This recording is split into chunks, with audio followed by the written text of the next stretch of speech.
ini topik yang kedua yang semakin hot ini kayaknya. Tadi bicara akademisi sebagai seorang rektor. Sekarang sebagai bakal calon wakil wali kota Mojokerto periode 2024-2029 mendampingi incumbent Ningita. Gimana sih Pak awal ceritanya bisa dari akademisi ke politik? Nah, bagaimana perjalanannya, bagaimana dilamarnya oleh Ningita sebagai bakal calon wakil wali kota, itu gimana ceritanya? Supaya masyarakat Mojokerto itu tahu Pak, kan gitu ya. Kan penasaran ini. Biasanya kan sama dari parpol, ini kan non parpol ya. Harapannya Ningita dengan non parpol sekarang melalui Bapak. Nah, ini gimana cerita? Awalnya tanggal berapa nih?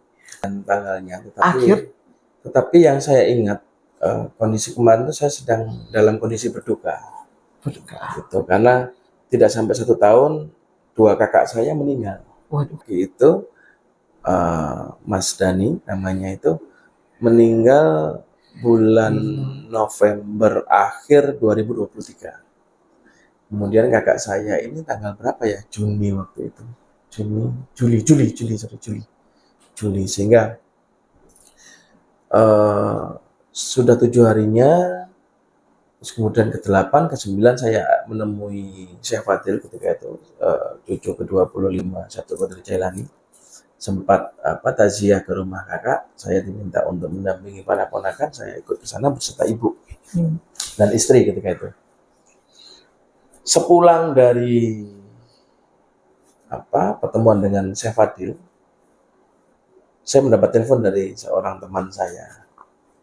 Saya telepon, saya angkat. Beliau mengutarakan, iki ono kabar, seneng, ya seneng. Waduh, kabar seneng maksudnya piye sih? Terus diceritakan, ini begini, posisi Ningita perlu wakil. Wah,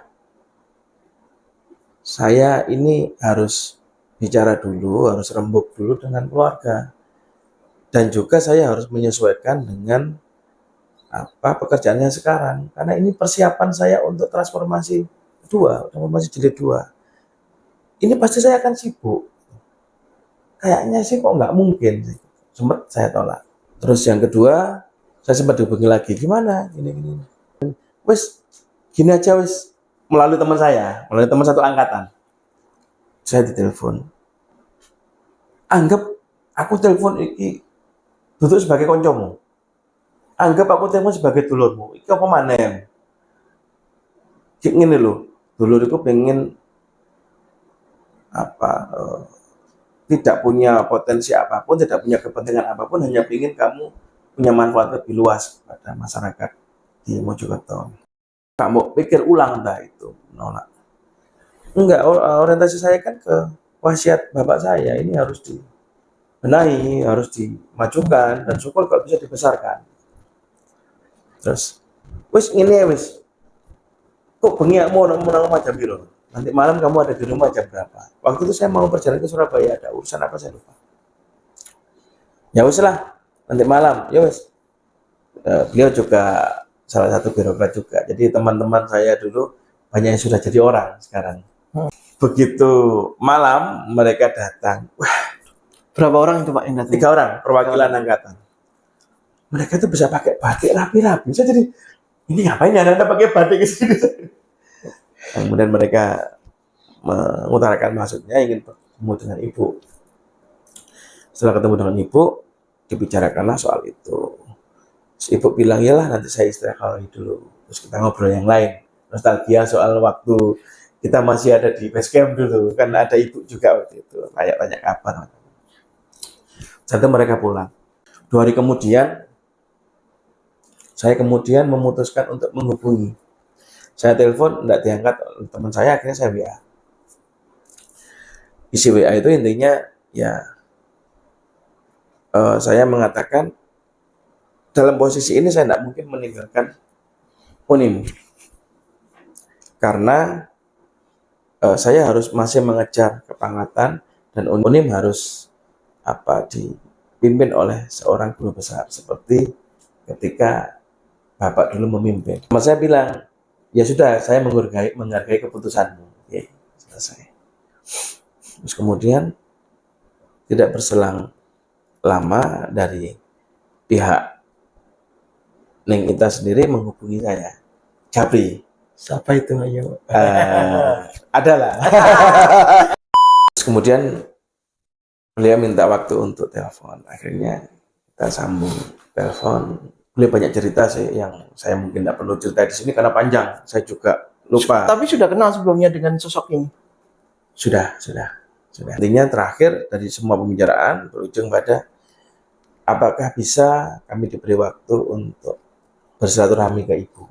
Dan saya, oke, nanti saya coba untuk mengatur jadwal pertemuan. Hari ke hari saya setelah itu agak bimbang juga. Waduh, ini ibu kemarin tidak boleh, semoga ini juga tidak boleh gitu. Awalnya begitu kan kemarin. Ketika itu saya, ibu kemudian ditanya bagaimana.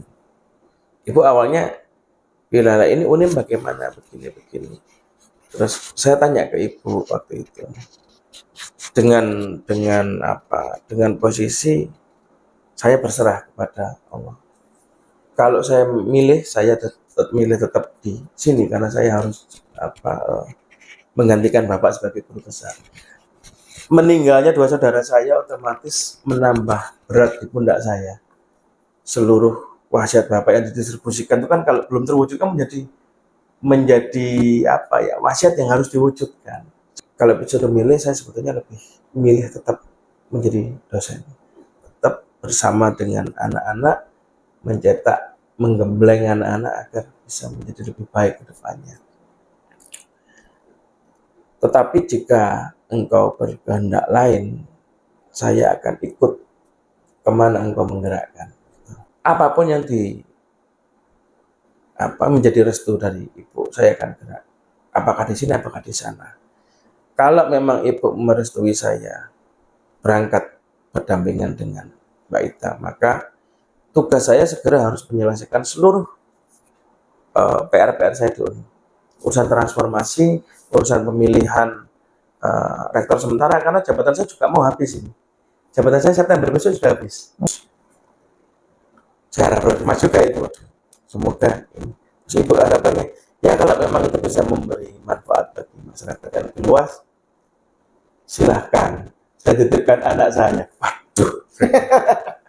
Saya terus shock itu sempat untuk mengikhlaskan kepala katanya sudah hampir 10 tahun saya tekuni terus Menjelang titik terakhir ya? Iya. Aduh, saya gini, mateng aku.